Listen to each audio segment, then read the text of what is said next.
Assalamualaikum warahmatullahi wabarakatuh. Waalaikumsalam. Selamat pagi semuanya. Bagaimana kabarnya? Baik. Hari ini bertemu lagi dengan saya di mata pelajaran pendidikan Pancasila dan Keluarga Negara. Sebelum kita ke materinya, mari kita awali dengan membaca doa kepada KM. Silahkan untuk memimpin doanya terlebih dahulu. Membaca doa sesuai agama masing-masing. Dimulai. Selesai. Oke, lanjut kita kepada absensi terlebih dahulu. Ada yang tidak hadir? Hadir semua, Pak. Oke, hadir semua sepertinya ya. Oke, apakah di antara kalian udah ada yang paham atau udah ada yang membaca sedikitnya materi yang akan saya sampaikan pada hari ini? Belum, Pak. Oke, belum ya. Oke, materi yang akan kita bahas pada hari ini itu mengenai kedudukan dan fungsi Kementerian Negara Republik Indonesia dan lembaga pemerintahan non-kementerian. Oke, langsung ke materinya. Nah, negara kita itu kan menganut sistem presidensial ya. Nah, dalam sistem presidensial, kedudukan presiden itu sangat kuat karena ia merupakan kepala negara sekaligus kepala pemerintahan. Nah, di sini ada kewenangan presiden kita sebagai kepala negara dan sebagai kepala pemerintahan.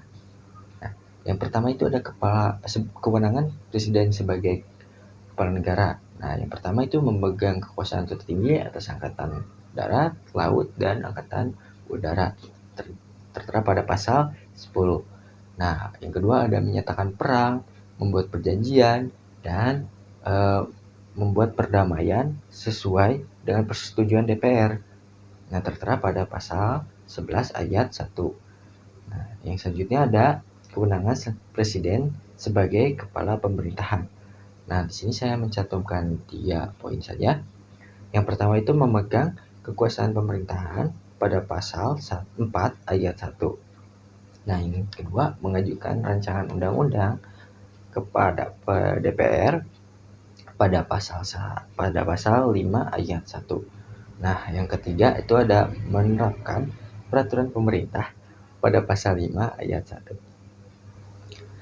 Oke, yang tadi itu poin-poinnya saya ngambil beberapa aja. Mungkin kalau lengkapnya kalian bisa baca di buku paket halaman 11. Di situ tertera lengkap kewenangan presiden sebagai kepala negara dan sebagai kepala pemerintahan ya. Nah, supaya tidak terbalik lah ya antara kewenangan presiden sebagai kepala negara dan kepala pemerintahan. Selanjutnya di sini ada tugas kementerian dan diatur secara tegas nih ya pada pasal 17 Undang-Undang Negara Republik Indonesia tahun 1945. Nah, yang isinya itu yang pertama, presiden itu dibantu oleh kementerian atau menteri-menteri negara ya. Yang kedua itu menteri-menteri itu diangkat dan diberhentikan oleh presiden. Yang ketiga, setiap menteri membidangi urusan tertentu dalam pemerintahan. Yang keempat, pembentukan, pengubahan, dan pembubaran kementerian negara diatur secara tegas dalam undang-undang. Nah, apa sih isi dalam pasal 17 yang tadi disebutkan? Nah, isinya menyebutkan bahwa setiap menteri membidangi urusan tertentu dalam pemerintahan. Dengan kata lain, setiap kementerian negara masing-masing mempunyai tugas sendiri. Oke, selanjutnya ada klasifikasi atau data mengenai kementerian RI kita sesuai peraturan Presiden Republik Indonesia nomor 7 tahun 2015 tentang organisasi kementerian negara Republik Indonesia dapat diklasifikasikan berdasarkan urusan pemerintahan yang ditanganinya. Nah, yang pertama itu kementerian yang menangani urusan pemerintahan yang nomenklatur atau nama kementeriannya secara tegas tertulis atau disebutkan dalam Undang-Undang Negara Republik Indonesia tahun 1945. Nah, seperti Kementerian Dalam Negeri, Kementerian Luar Negeri, dan Kementerian Pertahanan. Nah, yang kedua, kementerian yang mempunyai tugas penyelenggaraan urusan tertentu dalam pemerintahan untuk membantu presiden dalam menyelenggarakan pemerintah negara dengan upaya pencapaian tujuan kementerian sebagai bagian tujuan pembangunan nasional. Nanya seperti Kementerian Agama, Kementerian Hukum dan Hak Asasi Manusia, dan Kementerian Keuangan, dan mungkin kementerian lainnya ya. Bisa dilihat dalam buku paket. Nah, yang ketiga, kementerian yang mempunyai tugas menyelenggarakan urusan tertentu dalam pemerintahan untuk membantu presiden dalam menyelenggarakan pemerintah negara dan menangani urusan pemerintah dalam rangka penajaman, koordinasi, dan sinkronisasi program pemerintah seperti Kementerian Perencanaan Pembangunan Nasional, Kementerian Pemberdayaan Pembergunaan Aparatur Negara dan Reformasi Birokrasi, Kementerian Badan Usaha Milik Negara, dan kementerian lainnya ya. Selain kementerian di atas juga kementerian koordinator yang bertugas melakukan sinkronisasi dalam urusan kementerian-kementerian yang berada di dalam lingkup tugasnya.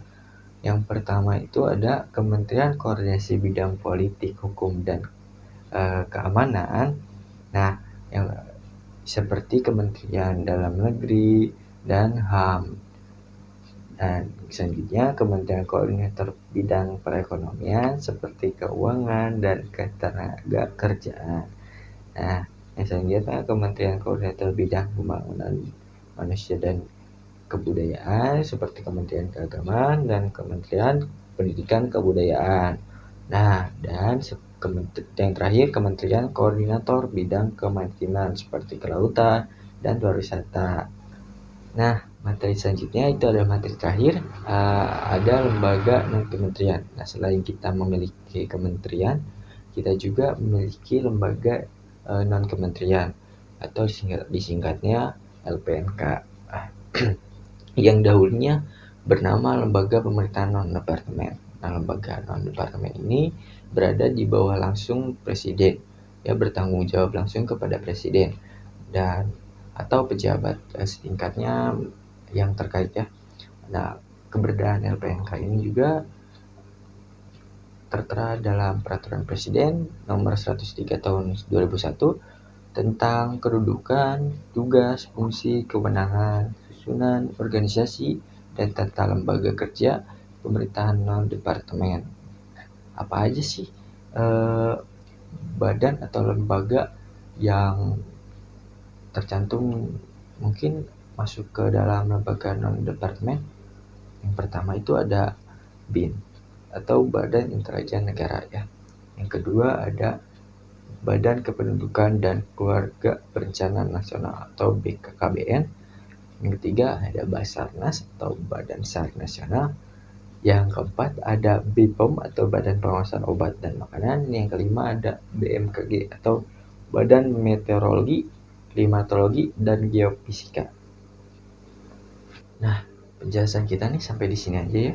Mungkin ada yang ditanyakan sebelum saya akhiri materi pertemuan hari ini? Tidak ada. Tidak ada? Oke. Kalau begitu, saya akan memberikan sedikit tugas kepada kalian untuk mengisi quizzes seperti biasa. Batasnya sampai jam 5 sore hari ini ya.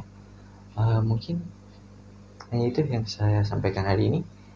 Oke, mohon maaf bila ada kesalahpahaman di antara kita.